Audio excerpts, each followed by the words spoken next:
മദ്യത്തിനും മയക്കുമരുന്നിനും അടിമയായിരുന്ന ഒരു പയ്യൻ പെട്ടെന്നൊരു ദിവസം പിടിയിലാവുകയാണ്.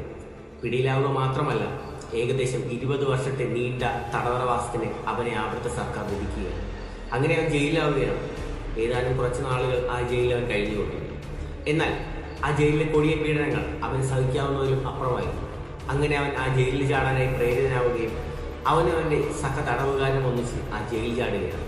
ആ ജയിൽ ചാടിയ രാത്രി ജയിലിൽ നിന്ന് ആരംഭിച്ച ഓട്ടം വന്നെത്തിയത് ഇന്ത്യ എന്ന മഹാരാജ്യത്തിലേക്കാണ്. ഇന്ത്യ എന്ന മഹാരാജ്യത്തിലെ അധോലോകമായിരുന്ന ബോംബെയിലേക്ക്. ബോംബെയിലെ തെരുവുകൾ അവന് സുരക്ഷിതത്വം ഉറപ്പു നൽകുകയും ലിൻസെ എന്ന കള്ളപ്പേരിൽ ഇന്ത്യയിലെ ബോംബെ തെരുവുകളിലെത്തിയ ആ ചെറുപ്പക്കാരൻ പതിയെ പതിയെ ലിംബാബെയായി മാറുകയാണ്. ചേരിയിലെ ഒരു ഡോക്ടർ പദവിയിൽ ആരംഭിച്ച ലിംബാബെയുടെ യാത്ര കള്ളക്കടത്തിലും കുഴൽപ്പണ ഇടപാടുകളിലേക്കും കൊണ്ടെത്തിച്ചു. അധോലോകത്തിന്റെ ഭാഗമാകുന്നതിനോടൊപ്പം തന്നെ ബോംബെയിലെ തെരുവുകളിലെ സാധാരണ ജീവിതത്തെ അതിന്റെ ഉൾനാമ്പിൽ തൊട്ടറിയുകയും അയാൾ ചെയ്തു. ബോംബെ എന്ന മഹാനഗരത്തിൽ അയാൾക്ക് ഒരുപാട് കൂട്ടുകാരുണ്ടായി, ഒരുപാട് പിടിപാടുകളുണ്ടായി. ഗൈഡുകാർക്കും ടാക്സി ഡ്രൈവർമാർക്കും പാൻ വിൽപ്പനക്കാർക്കും വേശ്യാലയ നടത്തിപ്പുകാർക്കും കുഴൽപ്പണ ഇടപാടുകാർക്കും മാഫിയകൾക്കും കൂടെ അയാൾ ജീവിച്ചു. വിദേശ രാജ്യത്തിൽ നിന്ന് ജയിൽ ചാടിയെത്തിയ ഒരു സാധാരണ യുവാവ് പതിയെ പതിയെ ബോംബെ അധോലോകത്തിലെ അറുത്തു മാറ്റാൻ പറ്റാത്തത്രയും ആഴത്തിലുള്ള ഒരു കണ്ണിയായി വളർന്നു വർദ്ധിക്കുകയാണ്.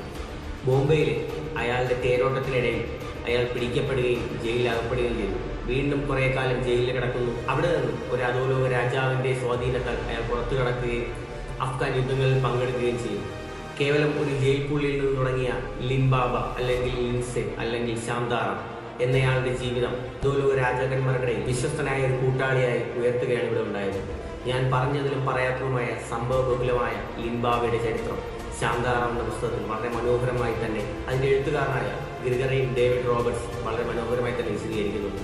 ഇന്ത്യയിലെ മഹാനഗരമായ അധോലോക രാജ്യമായ ബോംബെ നഗരത്തെ വ്യത്യസ്ത കാഴ്ചപ്പാടിൽ വളരെ മനോഹരമായി തന്നെയാണ് ശാന്താറാം എന്ന പുസ്തകത്തിലൂടെ അതിന്റെ എഴുത്തുകാരൻ മുന്നിൽ അവതരിപ്പിക്കുന്നത്.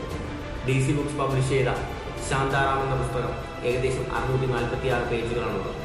വായിക്കുന്നതിനോടൊപ്പം തന്നെ നമ്മളും ലിംബാബയുടെ കൂടെ തന്നെ സഞ്ചരിക്കുന്നുണ്ടാവും.